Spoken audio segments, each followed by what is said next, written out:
അക്കരയ്ക്കു യാത്ര ചെയ്യും സീയോൻ സഞ്ചാരി, ഓളങ്ങൾ കണ്ടു നീ ഭയപ്പെടേണ്ട. അക്കരയ്ക്കു യാത്ര ചെയ്യും സീയോൻ സഞ്ചാരി, ഓളങ്ങൾ കണ്ടു നീ ഭയപ്പെടേണ്ട. കാറ്റിനെയും കടലിനെയും നിയന്ത്രിപ്പാൻ കഴിവുള്ള പടകിലുണ്ട്. കാറ്റിനെയും കടലിനെയും നിയന്ത്രിപ്പാൻ കഴിവുള്ള പടകിലുണ്ട്. അക്കരയ്ക്കു യാത്ര ചെയ്യും സീയോൻ സഞ്ചാരി, ഓളങ്ങൾ കണ്ടു നീ ഭയപ്പെടേണ്ട.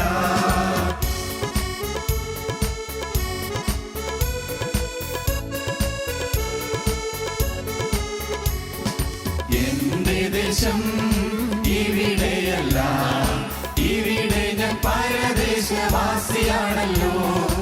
എന്റെ ദേശം ഇവിടെയല്ല, ഇവിടെ ഞാൻ പരദേശവാസിയാണല്ലോ.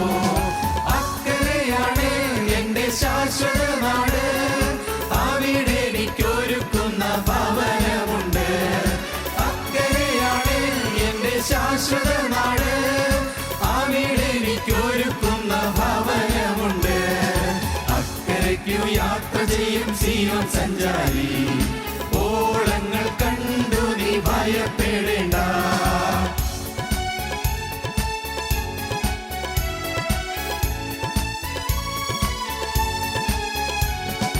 കുഞ്ഞാടതിൻ വിളക്കാണ്, ഇരുളൊരു ദേശവും അവിടെയില്ല. കുഞ്ഞാടതിൻ വിളക്കാണ്, ഇരുളൊരു ദേശവും അവിടെയില്ല. തരുമെനിക്ക് കിരീടമൊന്ന്, ധരിപ്പിക്കും അവനെന്നെ ഉത്സവ വസ്ത്രം. തരുമെനിക്ക് കിരീടമൊന്ന്, ധരിപ്പിക്കും അവനെന്നെ ഉത്സവ വസ്ത്രം.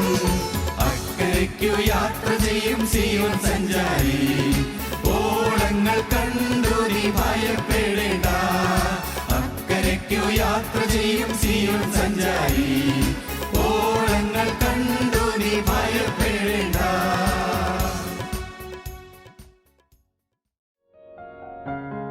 ഞങ്ങളോ ക്രൂശിക്കപ്പെട്ട ക്രിസ്തുവിനെ പ്രസംഗിക്കുന്നു. ന്യായാധിപന്മാരുടെ പുസ്തകം 6-ാം അധ്യായം 14 വാക്യം നമുക്ക് വായിക്കാം. 6:14. അപ്പോൾ യഹോവ അവനെ നോക്കി, നിന്റെ ഈ ബലത്തോടെ പോക, നീ ഇസ്രായേലിനെ മിദ്യാനിയുടെ കയ്യിൽ നിന്ന് രക്ഷിക്കും, ഞാനല്ലയോ നിന്നെ അയക്കുന്നത് എന്ന് പറഞ്ഞു. അപ്പോൾ യഹോവ അവനെ നോക്കി. അപ്പോൾ ഇതുവരെയും ദൈവം നോക്കുകയല്ലായിരുന്നുവോ? ഗിദെയോനെ ദൈവം നോക്കിക്കൊണ്ടിരിക്കുകയായിരുന്നു. ഗിദെയോൻ്റെ പുറം മാത്രമല്ല, അകം കൂടി കർത്താവ് കണ്ടുകൊണ്ടിരിക്കുകയായിരുന്നു. ഗിദെയോൻ ഭീരുവാണ് ദൈവത്തിനറിയാമായിരുന്നു. ഗിദെയോൻ മിദ്യാന്യരെ ഭയന്ന് മുന്തിരിച്ചക്കിനരികെ വെച്ച് ഗോതമ്പ് കറ്റ മെതിക്കുകയായിരുന്നു, ദൈവത്തിനറിയാമായിരുന്നു. മുന്തിരിച്ചക്കിനരികെ വെച്ച് ഗോതമ്പ് കറ്റ മെതിക്കത്തക്കവണ്ണം അത്ര ഭീരുവായിരുന്നു. മിദ്യാന്യരെ ഭയമായിരുന്നു. മിദ്യാന്യര് ഗോതമ്പ് മുഴുവൻ അപഹരിച്ചുകൊണ്ട് പോകുമെന്നുള്ള, കൊള്ള ചെയ്തുകൊണ്ട് പോകുമെന്നുള്ള ഭയം തീർച്ചയായും ഗിദെയോനുണ്ടായിരുന്നു. ദൈവത്തിനറിയാം അതെല്ലാം.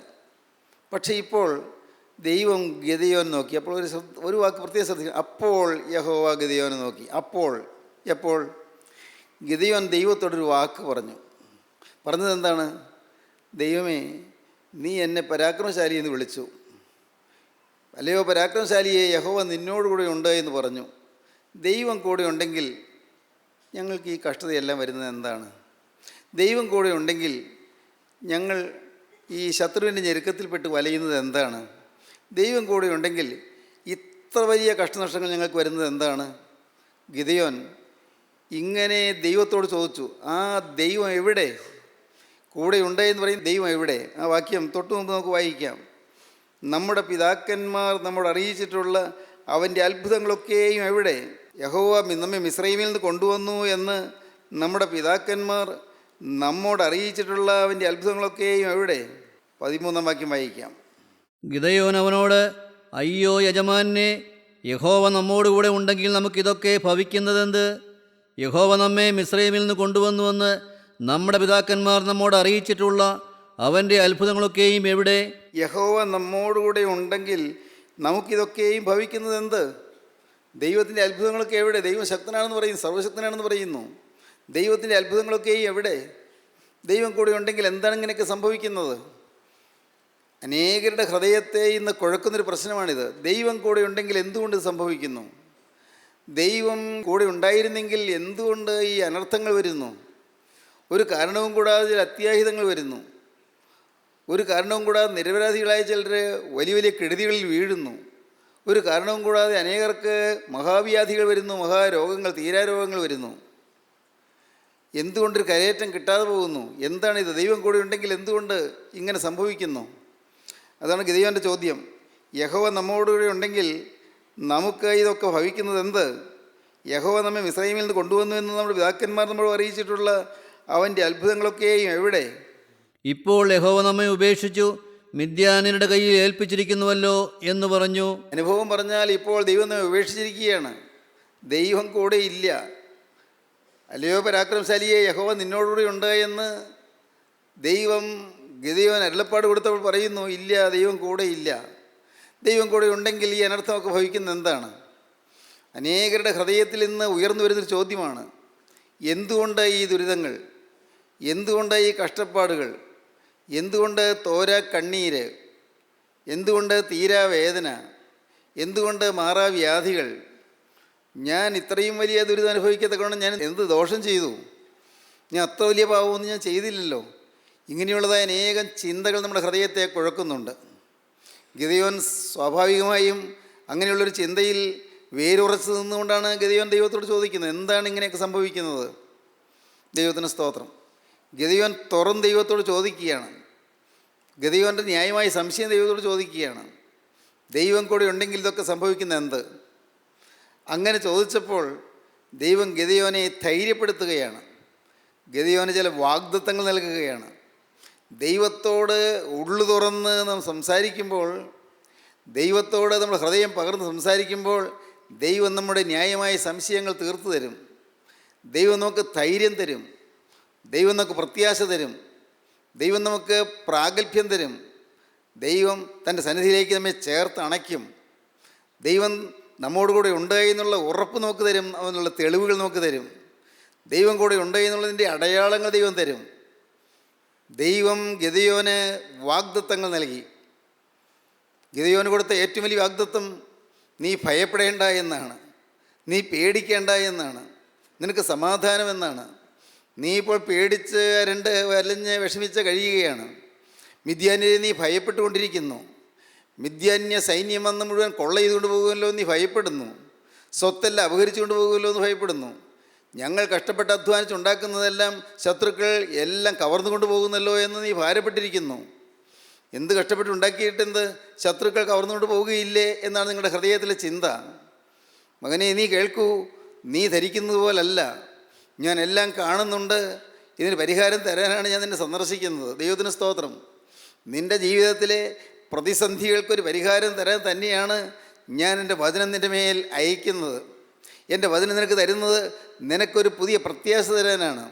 എൻ്റെ വചനം നിന്നോട് സംസാരിക്കുന്നത് നിനക്ക് പുതിയ ധൈര്യം തരാനാണ്.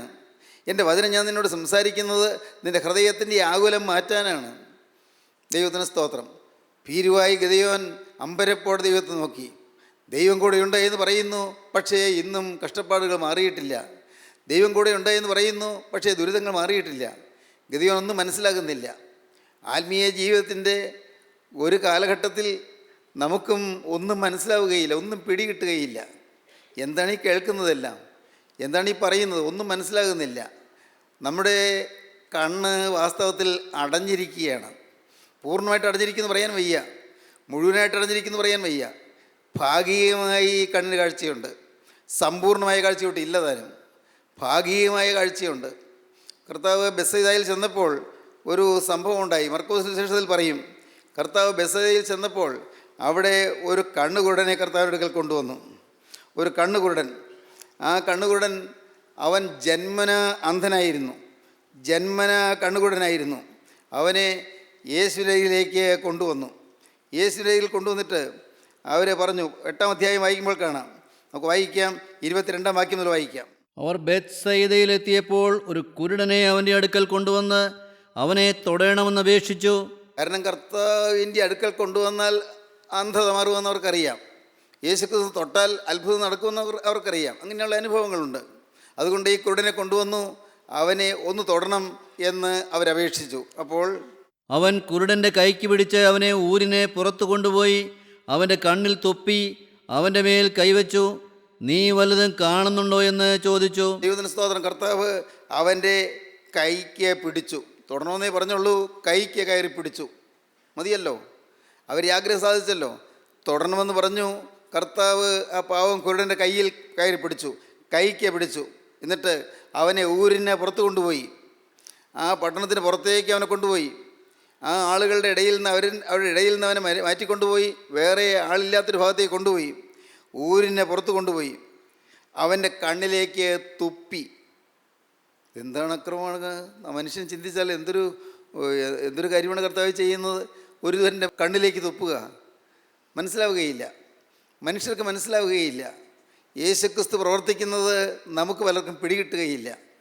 നമ്മുടെ ഈ നിസ്സാരമായ ബുദ്ധി കൊണ്ട് പലതും മനസ്സിലാക്കാൻ ഒക്കുകയില്ല. അവൻ്റെ കണ്ണിലേക്ക് തുപ്പി. ഒരുപക്ഷെ ഊരിന് പുറത്തേക്ക് കൊണ്ടുപോയത് അതുകൊണ്ടാണോ? ആളുകൾ കണ്ടാൽ വിമർശിക്കുകയില്ലേ എന്നോർത്താണോ?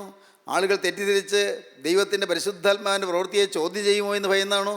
ഈ ജനത്തിന് വീണ്ടും പാവം കൂടുതൽ പാവം വരുമെന്ന് പേടിച്ചാണോ? ജനത്തിന് എന്തിനെങ്ങനെ തുപ്പി എന്നൊക്കെ ഇത് മാന്യതയാണോ എന്ന ആളുകൾ ചോദ്യം ചെയ്താൽ അതും അവർക്ക് അവരുടെ ജീവിതത്തിൽ ഒരു പാവമായി മാറുകയില്ലേ? ആ അപകടം അവർക്ക് വരാതിരിക്കണമെന്ന് ആഗ്രഹിച്ചാണോ? ഒന്നും കറഞ്ഞുകൂടാ. അവനെ ഊരിന് പുറത്ത് കൊണ്ടുപോയി അവൻ്റെ കണ്ണിലേക്ക് തുപ്പി. അടുത്ത വാക്യം, അവൻ്റെ മേൽ കൈവച്ചു. അവൻ്റെ മേൽ കൈവച്ചു, കൈക്ക് പിടിച്ചു, ഊരിന് പുറത്ത് കൊണ്ടുപോയി കണ്ണിലേക്ക് തുപ്പി അവൻ്റെ മേൽ കൈവച്ചു. അവൻ്റെ മേത്ത്, അവൻ്റെ ദേഹത്ത്, അവൻ്റെ ശരീരത്തെ കൈവച്ചു. പിന്നെ നീ വല്ലതും കാണുന്നുണ്ടോ എന്ന് ചോദിച്ചു. കർത്താവ് ചോദിച്ചു, നീ വല്ലതും കാണുന്നുണ്ടോ? വല്ല വ്യത്യാസമുണ്ടോ? ജന്മന അന്ധനാണ്, ജനിക്കുമ്പോൾ തന്നെ പിറവിയിലേ തന്നെ കുരുടനാണ്. വല്ലതും കാണുന്നുണ്ടോ എന്ന് ചോദിച്ചു. അവൻ മേൽപോട്ട് നോക്കി. അവൻ മേലോട്ട് നോക്കി, ഞാൻ മനുഷ്യരെ കാണുന്നു. ഞാൻ മനുഷ്യരെ കാണുന്നുണ്ട്. അയ്യോ, രക്ഷയായി, നല്ല കാര്യം, എനിക്കിപ്പോൾ കാഴ്ച കിട്ടി. ഞാൻ മനുഷ്യരെ കാണുന്നുണ്ട്, മനുഷ്യരെ കാണുന്നു. അവർ നടക്കുന്നത് മരങ്ങൾ പോലെയത്രേ കാണുന്നത് എന്ന് പറഞ്ഞു. ഒരു വ്യത്യാസം, അവർ നടക്കുന്നത് മരങ്ങൾ പോലെയത്രേ, മരങ്ങൾ പോലെയത്രേ. അവർ നടക്കുന്നത് മരങ്ങൾ പോലെയത്രേ എന്ന് പറഞ്ഞു. അവർ നടക്കുന്നത് മരങ്ങൾ പോലെയത്രേ കാണുന്നത് എന്ന് പറഞ്ഞു. അപ്പോൾ ശരിയായ കാഴ്ച കിട്ടിയില്ല. മനുഷ്യരെ കാണുന്നുണ്ട്, കാഴ്ച കുറച്ച് കിട്ടിയിട്ടുണ്ട്, പക്ഷെ ശരിയായ കാഴ്ച കിട്ടിയിട്ടില്ല. ശരിയായ കാഴ്ച കിട്ടാത്തതുകൊണ്ട് കർത്താവ് എന്ത് ചെയ്തു? അടുത്ത വാക്യം, പിന്നെയും അവൻ്റെ കണ്ണിന്മേൽ കൈവച്ചാറേ. പിന്നെ അവൻ്റെ കണ്ണിന്മേൽ കൈവച്ചു, കണ്ണിൽ തുപ്പി അവൻ്റെ മേൽ കൈവച്ചു. വല്ലതും കാണുന്നുണ്ടോ എന്ന് ചോദിച്ചു. മനുഷ്യരെ കാണുന്നുണ്ട്, പക്ഷേ മരങ്ങൾ നടക്കുന്നത് പോലെയാണ് കാണുന്നത്. വികലമായ കാഴ്ചയാണ്, മുഴുവൻ ശരിയായ കാഴ്ചയല്ല. ഭാഗികമായി കാഴ്ചയുണ്ട്, പക്ഷേ ശരിയായ കാഴ്ചയല്ല. മരങ്ങൾ പോലെയാണ് കാണുന്നത്, മരങ്ങൾ നടക്കുന്നത് പോലെയാണ് കാണുന്നത്. പിന്നെയും അവൻ്റെ കണ്ണിന്മേൽ കൈവച്ചാർ, പിന്നെയും അവൻ്റെ കണ്ണിന്മേൽ കൈവച്ചു. അപ്പോൾ എന്തുണ്ടായി? അവൻ സൗഖ്യം പ്രാപിച്ചു, മിഴിച്ചു നോക്കി, എല്ലാം സ്പഷ്ടമായി കണ്ടു. കണ്ടോ? കണ്ണിന്മേൽ കൈവച്ചു, പിന്നെയും കണ്ണിന്മേൽ കൈവച്ചു. അപ്പോൾ അവൻ സൗഖ്യം പ്രാപിച്ചു, മിഴിച്ചു നോക്കി, സകലവും സ്പഷ്ടമായി കണ്ടു. ദൈവത്തിന് സ്തോത്രം. അനേകം ദൈവമക്കൾ ഇന്ന് ഭാഗികമായ കാഴ്ചയുള്ളവരാണ്. ദൈവത്തിൽ വിശ്വാസമുണ്ട്, ദൈവം സർവ്വവല്ലഭനാണെന്നറിയാം, സർവ്വശക്തനാണെന്നറിയാം, ദൈവം പ്രാർത്ഥന കേൾക്കുന്നറിയാം, കുറേയേറെ അറിവുകളുണ്ട്, കുറേയേറെ ആത്മീയ അനുഭവങ്ങളുമുണ്ട്, ഇല്ലെന്ന് പറയാനൊക്കുകയില്ല. പ്രാർത്ഥിക്ക് മറുപടി കിട്ടിയ അനുഭവങ്ങളുണ്ട്. ദൈവം എന്നെ സ്നേഹിക്കുന്നുണ്ട് എന്ന് ചില അനുഭവങ്ങൾ കിട്ടിയിട്ടുണ്ട്. അതുകൊണ്ട് ചില സമയങ്ങളിൽ ആത്മാവിൽ ഒരു സന്തോഷവും സമാധാനവും കിട്ടിയിട്ടുണ്ട്. ചിലപ്പോൾ ആത്മാവിൽ വീര്യം കിട്ടിയിട്ടുണ്ട്. പക്ഷേ പലപ്പോഴും തളർന്നു പോകുന്നു, തണുത്തു പോകുന്നു. ഭാഗികമായ കാഴ്ചയെ കിട്ടിയിട്ടുള്ളൂ. എന്നാൽ ഇപ്പോൾ കണ്ണിന്മേൽ കൈവച്ചു, അവൻ മിഴിച്ചു നോക്കി, സ്പഷ്ടമായി കണ്ടു, എല്ലാം സ്പഷ്ടമായി കണ്ടു. ഭാഗികമായ കാഴ്ച. അനേകരിങ്ങനെയാണ് ആത്മീയ ജീവിതത്തിൽ ഭാഗികമായ കാഴ്ച. ശരിയായ ആത്മാവിൻ്റെ വെളിച്ചം കിട്ടിയിട്ടില്ല. ആത്മാവ് പൂർണ്ണമായും വെളിച്ചമായി വെളിപ്പെട്ട് കിട്ടിയിട്ടില്ല. പൂർണ്ണമായും കൃത്യമായും തെളിമ കിട്ടിയിട്ടില്ല. യേശുക്രിസ്തുവിൻ്റെ പരിശുദ്ധാത്മാവ് എന്ത് എന്നും യേശുക്രിസ്തുവിൻ്റെ പരിശുദ്ധാത്മാവിൻ്റെ പ്രവർത്തനം എങ്ങനെയെന്നും വ്യക്തമായി മനസ്സിലായിട്ടില്ല. ഇന്നും പല കാര്യങ്ങളിലും നമുക്ക് വികലമായ കാഴ്ചപ്പാടുകളാണ്.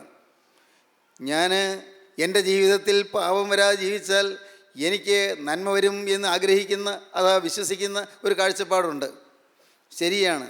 പക്ഷേ ആത്മീയ ജീവിതത്തിൻ്റെ ആഴങ്ങളിലേക്ക് വരുമ്പോഴാണ് കാണുന്നത്, എൻ്റെ ജീവിതത്തിൽ ഞാൻ എത്ര നല്ലവനായി ജീവിച്ചാലും, എത്രമാത്രം ആത്മീയമായി ജീവിക്കാൻ ഞാൻ ആഗ്രഹിച്ച് സമർപ്പിച്ച് ജീവിച്ചാലും, എൻ്റെ ജീവിതം യേശുക്രിസ്തുവിന് പിന്നാലെ പോകുന്നെങ്കിൽ അത് കുരിശിൻ്റെ പാതയാണ്.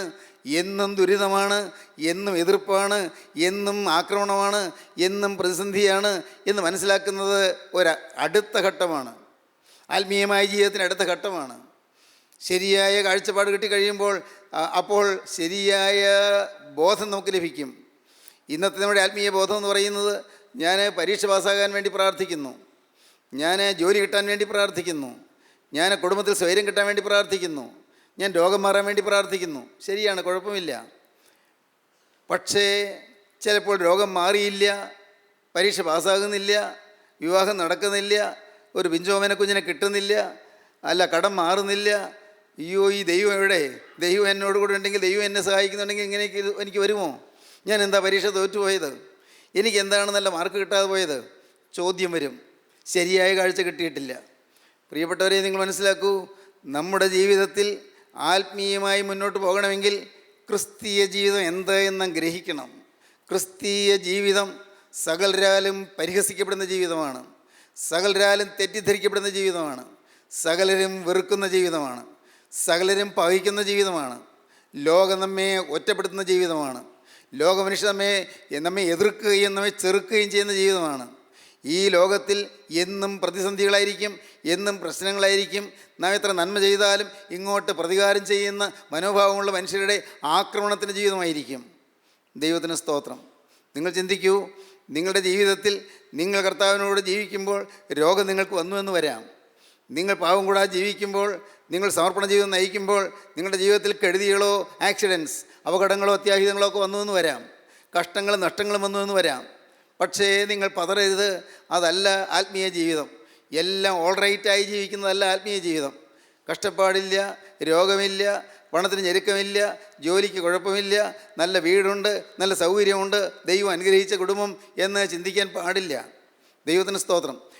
ഈ ലോക ജീവിതത്തിൽ കുരിശ് നമ്മുടെ ജീവിതത്തിൽ വരുമ്പോൾ, എതിർപ്പുകൾ നമ്മുടെ ജീവിതത്തിൽ വരുമ്പോൾ, തോൽവികൾ നമ്മുടെ ജീവിതത്തിൽ വരുമ്പോൾ, കഷ്ടനഷ്ടങ്ങൾ നമ്മുടെ ജീവിതത്തിൽ വരുമ്പോൾ, അപ്പോഴും എൻ്റെ ദൈവം എന്നോട് കൂടെ ഉണ്ട് എന്നുള്ള ഉറപ്പ് പ്രാപിക്കത്തക്കവണ്ണം പാപം കൂടാതെ ജീവിക്കുന്നതാണ് സാക്ഷാത്തായ ക്രിസ്തീയ ജീവിതം. വിശുദ്ധ ജീവിതം അനുഭവിക്കുന്നതാണ് ക്രിസ്തീയ ജീവിതം. വിശുദ്ധ ജീവിതം. ഏതെല്ലാം അനിഷ്ട സംഭവങ്ങൾ വന്നാലും എൻ്റെ യേശു എനിക്ക് നല്ലതേ ചെയ്യൂ, അഥവാ പിശാച് തിന്മയായി ചെയ്യുന്നത് പോലും എൻ്റെ യേശു എനിക്ക് നന്മയ്ക്കാക്കി തീർക്കുമെന്നുള്ള വിശ്വാസത്തിൻ്റെ തികവാണ് ക്രിസ്തീയ ജീവിതം. എൻ്റെ ജീവിതത്തിൽ പ്രതിസന്ധികൾ വന്നാലും, ജീവിതത്തിൽ ദുരിതങ്ങൾ ഏറി വന്നാലും, സകലരും എന്നെ തെറ്റിദ്ധരിച്ചാലും എൻ്റെ യേശു എനിക്ക് മതിയായവനാണ്, എല്ലാം ശരിയായി ധരിക്കുന്ന ഒരു നല്ല രക്ഷകൻ എനിക്കുണ്ട് എന്ന് വിശ്വസിക്കാനും ആ രക്ഷകനിൽ ആശ്രയിക്കാനും സാധിക്കുന്നതാണ് ക്രിസ്തീയ ജീവിതം. ക്രിസ്തീയ ജീവിതം കുരിശിൻ്റെ ജീവിതമാണ്. ക്രിസ്തീയ ജീവിതം അത് ഒരു ശരശയ്യയാണ്. ശരം, അമ്പ് നാട്ടി വച്ചിരിക്കുന്നു, അതിൽ കിടക്കുന്നു. പണ്ട് ഭീഷ്മർ അസ്ത്രത്തിന്മേൽ കിടന്നു എന്നൊരു പുരാണ കഥയുണ്ട്. അസ്ത്രത്തിന്മേൽ കിടക്കുന്നത് പോലെ എപ്പോഴും മുള്ളു കൊണ്ടുകൊണ്ടിരിക്കും, എപ്പോഴും ദുരിതമേറ്റുകൊണ്ടിരിക്കും. ശരശയ്യ. ക്രിസ്തീയ ജീവിതം ഒരു ശരശയ്യയാണ്. ക്രിസ്തീയ ജീവിതം ഒരു മുൾപാതയാണ്, മുള്ളു നിറഞ്ഞ പാത. ക്രിസ്തീയ ജീവിതം കുസുമശയ്യല്ല, പൂമെത്തയല്ല. ദൈവത്തിന് സ്തോത്രം. ഇത് നിങ്ങൾക്ക് മനസ്സിലാകുന്നുണ്ടോ? അത് മനസ്സിലാക്കുമ്പോഴാണ് ശരിയായ കാഴ്ചപ്പാട് കിട്ടുന്നത്. ഗിദെയോൻ ചോദിച്ചു, ദൈവം കൂടെ ഉണ്ടെങ്കിൽ പിന്നെ എന്തായി കുഴപ്പമെല്ലാം വരുന്നത്? ദൈവം കൂടെ ഉണ്ടെങ്കിൽ എന്തുകൊണ്ട് ദൈവം മിദ്യാനിനെ ഒരുമിച്ച് ഒടുക്കുന്നില്ല? ചിന്തിക്കുകയാണ്, ഗിദെയോൻ ചിന്തിക്കുകയാണ്, ദൈവം എന്തുകൊണ്ട് മിദ്യാനിനെ തടുക്കുന്നില്ല? ശത്രുവിനെ എന്തുകൊണ്ടാണ് തടുക്കാത്തത്? ഞങ്ങൾ അധ്വാനിച്ചുണ്ടാക്കുന്ന ശത്രു അപഹരിച്ചുകൊണ്ട് പോകുന്നത് എന്താണ്? ഈ വലിയ നഷ്ടങ്ങളും കഷ്ടങ്ങളും ഞങ്ങൾക്ക് വരുന്നത് എന്താണ്? ഗിദെയോൻ അങ്ങനെ ചിന്തിക്കുകയാണ്. അനേകം ക്രിസ്ത്യാനികൾ, അനേകം വിശ്വാസികൾ ദൈവം കൂടെ ഉണ്ടെങ്കിൽ എന്തുകൊണ്ട് ഇത് വരുന്നു എന്ന് ചോദിക്കുന്നവർ ഈ കാര്യം ഗ്രഹിക്കുക. ദൈവം വിട്ടുപോയിട്ടില്ല. എന്നാൽ നാം ചിന്തിക്കേണ്ട ഒരു കാര്യമുണ്ട്. എൻ്റെ കർത്താവേ, പിശാച് അവകാശം പറയുന്ന എന്തെങ്കിലും എൻ്റെ ജീവിതത്തിൽ ഉണ്ടോ എന്ന് ഞാൻ ചിന്തിക്കണം. പിശാച് അവകാശം പറയുന്ന എന്തെങ്കിലും എൻ്റെ ജീവിതത്തിൽ നീ ഉണ്ടോ? പിശാച് അവകാശം പറയുന്ന ഏതെങ്കിലും പാപത്തിൻ്റെ കണിക എൻ്റെ ജീവിതത്തിലുണ്ടോ? എൻ്റെ വാക്കിലോ എൻ്റെ പ്രവൃത്തിയിലോ എൻ്റെ ചിന്തയിലോ എവിടെയെങ്കിലും പിശാചിന് ഇടമുള്ളതായ കാര്യങ്ങളുണ്ടോ? അത് ചിന്തിക്കണം, കണ്ടുപിടിക്കണം. അങ്ങനെയുള്ളതെല്ലാം നാം മാറ്റിയേ പറ്റൂ. അങ്ങനെയുള്ളതെല്ലാം തീർച്ചയായും നാം മാറ്റണം. ഏതെല്ലാം കാര്യങ്ങളിൽ ദുഷ്ടപിശാച് അവകാശം പറയാൻ സാധ്യതയുണ്ടോ, പാവമായിട്ട് എന്തെങ്കിലും ഉണ്ടോ, അത് ഒരു നിമിഷം വൈകാതെ നാം മാറ്റിക്കൊള്ളുക, എല്ലാം മാറ്റിക്കൊള്ളുക. അതുകൊണ്ട് എല്ലാം സുഗമമായിക്കൊള്ളുമെന്ന് വിചാരിക്കേണ്ട, എല്ലാം സുഖശയ്യായിരിക്കൊള്ളുമെന്ന് വിചാരിക്കേണ്ട, എല്ലാം സുഖപ്രദമായി പോകുമെന്ന് വിചാരിക്കേണ്ട. ഏറെയേറെ പ്രതിസന്ധികൾ പിന്നെയും വന്നു എന്ന് വരാം. എന്നാൽ ദൈവം ഗിദെയോനോട് പറഞ്ഞു, നിൻ്റെ ഈ ബലത്തോടെ പോകാം. നീ ചോദിച്ചല്ലോ എന്നോട്, ദൈവം കൂടെ ഉണ്ടെങ്കിൽ ഇതെല്ലാം സംഭവിക്കുന്നത്. നീ ഉള്ളു തുറന്ന് ചോദിച്ചല്ലോ, നിൻ്റെ സംശയം ന്യായമായ സംശയം പോലെ നീ അവതരിപ്പിച്ചല്ലോ. മോനെ, നല്ലത്, ഉള്ളു തുറന്നല്ലോ. നിൻ്റെ മനസ്സിലെ ധാരണ നീ തുറന്നു പറഞ്ഞല്ലോ. നിൻ്റെ മനസ്സിലെ ധാരണ ദൈവം കൂടെ ഉണ്ടെങ്കിൽ പ്രശ്നമുണ്ടാവില്ല എന്നാണ്. നിൻ്റെ മനസ്സിലെ ധാരണ ദൈവം കൂടെ ഉണ്ടെങ്കിൽ ആക്സിഡൻ്റ് ഉണ്ടാവുകയില്ലെന്നാണ്. നിൻ്റെ മനസ്സിലെ ധാരണ ദൈവം കൂടെ ഉണ്ടെങ്കിൽ ഒരു കേടും വരികയില്ല, ആപത്തും വരികയില്ല, രോഗവും വരികയില്ല എന്നാണ്. നീ അത് തുറന്നു പറഞ്ഞല്ലോ. ആ ധാരണ തെറ്റാണ്. ആ ധാരണ നീ വെച്ച് പുലർത്തരുത്. ദൈവം കൂടെ ഇല്ലാത്തത് കൊണ്ടല്ല പ്രശ്നങ്ങൾ വരുന്നത്, അത് സ്വാഭാവികമായി വരുന്നതാണ്. പക്ഷേ ദൈവം കൂടെ ഉള്ളത് കൊണ്ട് അതെല്ലാം തക്ക സമയത്ത് മാറ്റിത്തരും, അതിന് നീക്കുപോക്ക് തരും, പോക്കുവഴി തരും. കോരിന്ത്യർക്ക് എഴുതിയ 1-ാമത്തെ ലേഖനം 10-ാം അധ്യായത്തിൻ്റെ 13-ാം വാക്യം വായിക്കാം. 13-ാം വാക്യം. മനുഷ്യർക്ക് നടപ്പല്ലാത്ത പരീക്ഷ നിങ്ങൾക്ക് നേരിട്ടിട്ടില്ല. മനുഷ്യർക്ക് നടപ്പല്ലാത്ത പരീക്ഷ നിങ്ങൾക്ക് നേരിട്ടിട്ടില്ല. ദൈവം വിശ്വസ്തൻ. ദൈവം വിശ്വസ്തൻ. വാക്ക് പറഞ്ഞാൽ മാറാത്തവനാണ് ദൈവം. ദൈവം വിശ്വസ്തൻ. നിങ്ങൾക്ക് കഴിയുന്നതിന് മീതെ പരീക്ഷ നേരിടുവാൻ സമ്മതിക്കാതെ, നിങ്ങൾക്ക് നേരിടാൻ കഴിയുന്നതിന് മീതെ പരീക്ഷ നേരിടുവാൻ സമ്മതിക്കാതെ, നിങ്ങൾക്ക് കഴിയുന്നതിന് മീതെ പരീക്ഷ നേരിടുവാൻ സമ്മതിക്കാതെ, നിങ്ങൾക്ക് സഹിപ്പാൻ കഴിയേണ്ടതിന് പരീക്ഷയോടുകൂടി അവൻ പോക്കുവഴിയും ഉണ്ടാക്കും. പരീക്ഷയോടുകൂടി ദൈവം പോക്കുവഴിയുണ്ടാക്കും. ദൈവം വിശ്വസ്തൻ. ദൈവം വാക്ക് പറഞ്ഞാൽ മാറാത്തവനാണ്. എൻ്റെ സ്നേഹിതരെ, നിങ്ങൾ കാര്യമായിട്ട് ഗ്രഹിക്കണം. ജീവിതത്തിൽ പ്രതിസന്ധികൾ വരുമ്പോൾ ഓർത്തുകൊള്ളണം, ഒരു പോക്കുവഴി ദൈവം തരും, ഒരു നീക്കുപോക്ക് കർത്താവ് തരും, ഒരു പോംവഴി കർത്താവ് തരും. പോകാൻ വഴിയില്ല എന്ന് നമുക്ക് തോന്നും, വഴി അടഞ്ഞു കാണും, വാതിലടഞ്ഞു കാണും, മുന്നോട്ട് ഗതി അറ്റ് കാണും, ഒരു മുന്നേറ്റം കിട്ടാതെ വിഷമിക്കുകയായിരിക്കും, കരയിട്ടില്ലാതെ വലയുകയായിരിക്കും.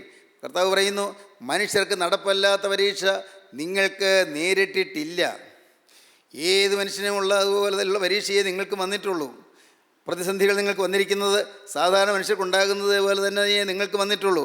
മനുഷ്യർക്ക് നടപ്പല്ലാത്ത പരീക്ഷ നിങ്ങൾക്ക് നേരിട്ടിട്ടില്ല. ദൈവം വിശ്വസ്തൻ.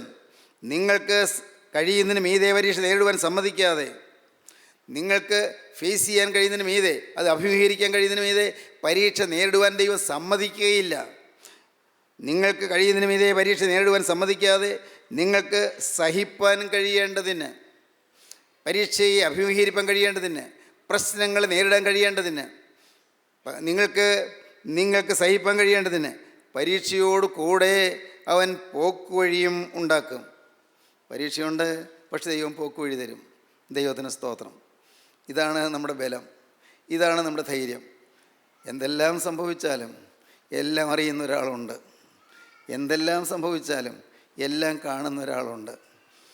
അതിൻ്റെ കർത്താവായ യേശുക്രിസ്തുവാണ്. യേശുക്രിസ്തു എന്നെ സ്നേഹിക്കുന്നു. അവൻ എന്നെ വ്യക്തിപരമായി അറിയുന്നു. എൻ്റെ ഈ തലയിൽ നിന്ന് ഒരു മുടിയിഴ താഴെ കൊഴിഞ്ഞു വീണാൽ അവനതറിയും. ഓരോ മുടിയാരുകളും അവൻ എണ്ണിയിരിക്കുന്നു. എൻ്റെ യേശു അറിയാതെ ഒന്നും സംഭവിക്കുകയില്ല. ഈ ഒരു വിശ്വാസമാണ് നമ്മുടെ ബലം. യേശുക്രിസ്തു എനിക്ക് മതിയായവനാണ്. എനിക്ക് പോക്കുവഴി തരാൻ എൻ്റെ കർത്താവ് മതിയായവനാണ്. പ്രശ്നം മാറാൻ ഞാൻ ചോദിക്കുന്നില്ല, ഈ പ്രതിസന്ധി ഒഴിവാക്കാൻ ഞാൻ ചോദിക്കുന്നില്ല. നമ്മുടെ ചിന്താഗതി ഇതായിരിക്കണം. ഈ പ്രശ്നം മാറാൻ ഞാൻ ചോദിക്കുന്നില്ല, കർത്താവെ ഈ രോഗം മാറ്റി തരണമെന്ന് ചോദിക്കുന്നില്ല, ഈ പ്രശ്നം ഒഴിവാക്കി തരണമെന്ന് ചോദിക്കുന്നില്ല. പക്ഷെ ഒന്ന് ഞാൻ ചോദിക്കുന്നു, ഇതിനെ നേരിടാനുള്ള കൃപ എനിക്ക് തരണമേ. ഇതെല്ലാം വരുമ്പോഴും എൻ്റെ മനസ്സിൽ പതർച്ച വരാതിരിക്കാനുള്ള കൃപ എനിക്ക് തരണമേ. എൻ്റെ മനസ്സിൽ ധൈര്യം ചോർന്നു പോകാതിരിക്കാനുള്ള കൃപ എനിക്ക് തരണമേ. കർത്താവെ, നിന്നുള്ള ആശ്രയം വിട്ടുപോകാതിരിക്കാനുള്ള കൃപ എനിക്ക് തരണമേ. യേശുവേ, നീ എന്നിൽ നിന്ന് മാറരുതേ. എന്തെല്ലാം സംഭവിച്ചാലും, എന്തെല്ലാം നഷ്ടം നേരിട്ടാലും എൻ്റെ യേശുവേ, നീ എൻ്റെ ഹൃദയത്തിൽ നിന്ന് മാറിപ്പോകരുത്. നീ ദുഃഖിക്കുന്നതൊന്നും എൻ്റെ ഉള്ളത്തിൽ സംഭവിക്കരുത്. യേശുവേ, നീ വ്യസനിക്കുന്നതൊന്നും എൻ്റെ ജീവിതത്തിൽ സംഭവിക്കരുത്. പൂർണ്ണമായി വിട്ടുകൊടുക്കുകയാണ്. ഗിദെയോന് കിട്ടിയ ബലം അതാണ്. ഈ ഇതിൻ്റെ ബലത്തോടെ പോകാം. ഗിദെയോന് കിട്ടിയതായ ബലം, ശക്തി അതാണ്. എന്ത് സംഭവിച്ചാലും ദൈവം അറിയുന്നു എന്നുള്ളതായ ഒരു ധാരണയാണ് അവന് വേണ്ടത്. അതാണ് ദൈവം അവന് പറഞ്ഞു കൊടുക്കുന്നത്. മോനെ, ഇതാണ് നിനക്ക് കിട്ടേണ്ടത്. ഞാൻ അറിയാതൊന്നും സംഭവിക്കുകയില്ല. വേണ്ടതുപോലെ ഞാൻ ചെയ്തു തരാം. ഞാൻ നിനക്കില്ല വാഗ്ദത്തങ്ങൾ തരികയാണ്. ചില വാഗ്ദത്തങ്ങൾ തരുന്നു. ഇന്ന് പ്രിയപ്പെട്ടവരെ, നിങ്ങൾ ഇപ്പോൾ നിങ്ങളുടെ ഹൃദയം ക്രിസ്തുവിൻ്റെ മുമ്പിൽ നിന്ന് താഴ്ത്തുക. നിങ്ങൾ ദൈവത്തോട് പറയുക, കർത്താവേ, നീ എന്നെ അറിയുന്നു. യേശുവേ, നീ എന്നെ സ്നേഹിക്കുന്നു. കർത്താവേ, ഞാൻ നേരിടുന്ന പ്രശ്നങ്ങൾ നീ അറിയുന്നു. എൻ്റെ ഹൃദയത്തിൻ്റെ വിഷാദം നീ അറിയുന്നു. എൻ്റെ ജീവിതത്തിൻ്റെ പ്രാരബ്ധങ്ങൾ നീ അറിയുന്നു. നാഥ, നീ എന്നെ വ്യക്തിപരമായി അറിയുന്നു. എൻ്റെ ഉള്ളം നോവുന്നത് നീ അറിയുന്നു. എൻ്റെ ഹൃദയം പിടയുന്നത് നീ അറിയുന്നു. എൻ്റെ ഉള്ളു വിങ്ങുന്നത് നീ അറിയുന്നു. നാഥ, എൻ്റെ ഹൃദയം, എൻ്റെ കർത്താവെ, നീറിപ്പോകുന്നത് നീ കാണുന്നു. നീ എല്ലാം അറിയുന്നു. ഉടയവനെ, നീ കാണാത്ത ഒന്നുമില്ല, നീ അറിയാത്ത ഒന്നുമില്ല. ഏതിനും പരിഹാരം തരാൻ നിനക്ക് കഴിയും. കർത്താവേ, എനിക്കൊന്ന് മാത്രം മതി, നിൻ്റെ കൃപ എന്നിൽ നിന്ന് മാറരുത്.